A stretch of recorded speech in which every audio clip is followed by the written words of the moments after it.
The Tale of Jemima Puddle Duck by Beatrix Potter. What a funny sight it is to see a brood of ducklings with a hen.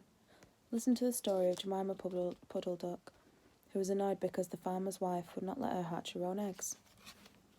His sister-in-law, Mrs. Rebecca Puddle Duck, was perfectly willing to leave the hatchlings to someone else.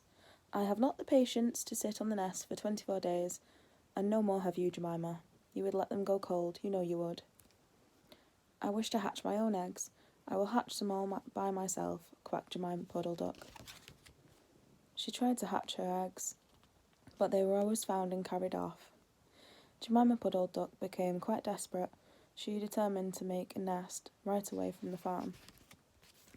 She set off on a fine spring afternoon along the cart road and leads over the hill. She was wearing a shawl and a poke bonnet. When she reached the top of the hill, she saw a wood in the distance. She thought that it looked quite a safe spot. Jemima Puddle Duck was not much in the habit of flying. She ran downhill a few yards, flapping her shawl, and then she jumped off into the air. She flew beautifully when she got a good start. She skimmed along over the treetops until she saw an open place in the middle of the wood, where the trees and brushwood had been cleared. Jemima alighted rather heavily and began to waddle about in search of a convenient dry nesting place. She rather fancied a tree stump amongst the tall foxgloves, but seated upon the stump, she was startled to find an elegantly dressed gentleman reading a newspaper. He had black prick ears and sandy-coloured whiskers. "Quack," said Jemima Puddle Duck, with her head and a bonnet on her side. "Quack." The gentleman raised his eyebrows as above the newspaper and looked curiously at Jemima. "Madam, have you lost your way?" said he. He had a long bushy tail, which he was sitting upon, as the stump was somewhat damp. Jemima thought him mighty civil and handsome. She explained that she had not lost her way, but that she was trying to find a convenient dry nesting place. "Ah, is that so, indeed?" said the gentleman with sandy whiskers, looking curiously at Jemima. He folded up the newspaper and put it on his coat tail pocket. Jemima complained of the superfluous hen. "Indeed, how interesting. I wish I could meet with that fowl. I would teach it to mind its own business. But as to a nest, there is no difficulty. I have a sackful of feathers in my woodshed. No, my dear madam, you will be in nobody's way. You may sit there as long as you like," said the bushy long-tailed gentleman. He led the way to a very retired, dismal-looking house amongst the foxgloves. It was built in faggots of turf, and there were 2 broken pails, one on top of the other, by way of the chimney. "This is my summer residence. You would not find my winter house so convenient," said the hospitable gentleman. There was a tumble-down shed at the back of the house, made in old soap-boxes. The gentleman opened the door and showed Jemima in. The shed was almost quite full of feathers. It was almost suffocating, but it was comfortable and very soft. Jemima Puddle Duck was rather surprised to find such a vast quantity of feathers, but it was very comfortable, and she made a nest without any trouble at all. When she came out, the sandy-whiskered gentleman was sitting on a log reading the newspaper. At least he had it spread out, but he was looking over the top of it. He was so polite that he seemed almost sorry to let Jemima go home for the night.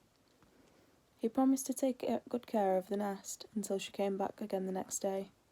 He said he loved eggs and ducklings. He should be proud to see a fine nestful in his woodshed. Jemima Puddle Duck came every afternoon and laid 9 eggs in the nest. They were greeny white and very large. The fox gently admired them immensely. He used to turn them over and count them when Jemima was not there. At last Jemima told him that she intended to begin to sit next day, "and I will bring a bag of corn with me, so that I need never leave my nest until the eggs are hatched. They might catch cold," said the Conscientious Jemima. Madam, I beg you not to trouble yourself with a bag. I would provide oats. But before you commence your tedious sitting, I intend to give you a treat. Let us have a dinner party all to ourselves. May I ask you to bring up some herbs from the farm and garden to make a savoury omelette, sage and thyme, and mint and 2 onions and some parsley. I will provide lard for the stuff, lard for the omelette, said the hospitable gentleman with sandy whiskers. Jemima Puddle Duck was a simpleton. Not even the mention of sage and onions made her suspicious. She went round the farm, gardening, nibbling off snippets of different sorts of herbs that are used for stuffing roast duck.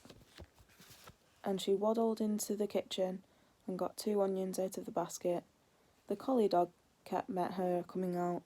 What are you doing with those onions? Where do you go every afternoon by yourself, Jemima Puddle Duck? Jemima was rather in awe of the collie. She told him the story. The collie listened, with his eyes wide, a head on one side. He grinned when she described the polite gentleman with sandy whiskers. He asked several questions about the wood and about the exact position of the house and shed. Then he went out and trotted down the village. He went to look for the two foxhound puppies, who were out on a walk with the butcher. Jemima Puddle Duck went up to the cart road for the last time on a sunny afternoon. She was rather burdened with bunches of herbs and 2 onions in a bag. She flew over the wood and alighted opposite the house of the bushy long-tailed gentleman. He was sitting on a log. He sniffed the air and kept glancing uneasily round the wood.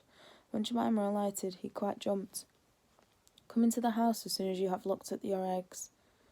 Give me the herbs for the omelette. Be sharp. He was rather abrupt. Jemima Puddle Duck had never heard him speak like that. She felt surprised and uncomfortable. While she was inside, she heard pattering feet round the back of the shed. Someone with a black nose sniffed at the bottom of the door and then locked it. Jemima became much alarmed. A moment afterwards, there were most awful noises, barking, baying, growls and howls, squealing and groans, and nothing more was ever seen of the whiskered gentleman. Presently, Cat opened the door of the shed and let out Jemima Puddle Duck. Unfortunately, the puppies rushed in and gobbled up all the eggs before he could stop them. He had a bite on his ear and both puppies were limping. Jemima Puddle Duck was escorted back home in tears on account of those eggs.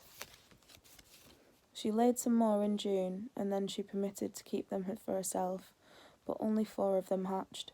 Jemima Puddle Duck said that it was because of her nerves. She had always been a bad sitter.